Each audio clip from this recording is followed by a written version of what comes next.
Bonjour à tous. Ce jeudi 23 avril 2020, à la une des journaux, le Conseil des ministres tenu hier, au plan politique, la question du mandat présidentiel et de la transition refait surface aujourd'hui, ainsi que la suspension du mandat d'arrêt contre Guillaume Soro, demandé par la Cour africaine des droits de l'homme et des peuples. Commençons par le Conseil des ministres tenu hier, au cours duquel plusieurs communications ont été adoptées, dont l'opérationnalisation du Fonds national de solidarité et de soutien humanitaire Covid-19. Ainsi, peut-on lire à la une de Fraternité Matin, Conseil des ministres, le point national de solidarité opérationnelle aujourd'hui. Une assistance humanitaire à raison de 75 000 francs CFA par trimestre. Relativement à la distribution de cette manne, le ministre de la Communication et des Médias indique dans les colonnes du journal qu'elle se fera par distribution électronique. Le Jour Plus nous donne plus de précisions sur le montant décaissé pour cette opération. 13,3 milliards de francs CFA distribués à 177 198 ménages. Les journaux parlent encore ce matin de la gestion de la crise sanitaire liée au Covid-19. L'Intelligent d'Abidjan insiste sur les propos du porte-parole du gouvernement Sidi Touré.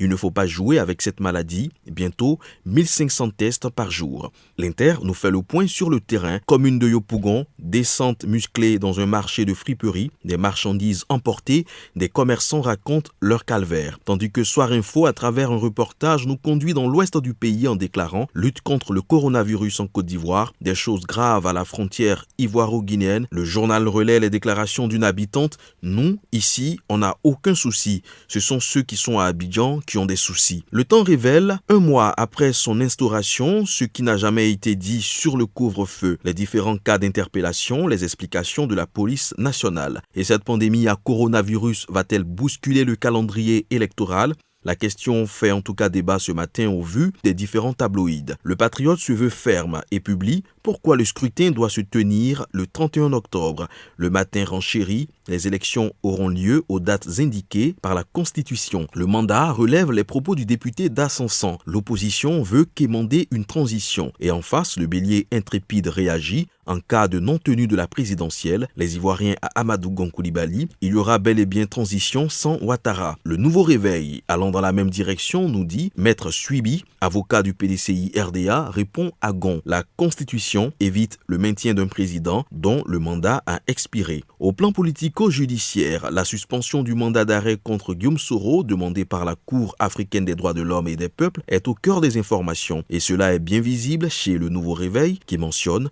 coup de tonnerre à Arusha, la Cour africaine ordonne la suspension du mandat d'arrêt contre Soro. Revenant sur la réaction du président de Génération et Peuple Solidaire, la victoire est toujours du côté de la justice.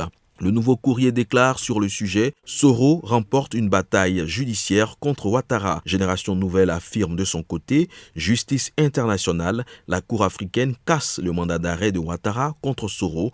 Elle ordonne la libération des députés ». Et puis, terminons par la bataille qui a lieu pour briguer la présidence à la Fédération ivoirienne de football, FIF. Le Patriote s'intéresse à cette élection en titrant « Les candidats face aux défis de l'Union ». L'essor ivoirien également, revenant sur les propos de l'ancien international Ahmed Ouattara, déclare « Présidence de la FIF, c'est trop tôt pour Drogba ». Bonne lecture à tous.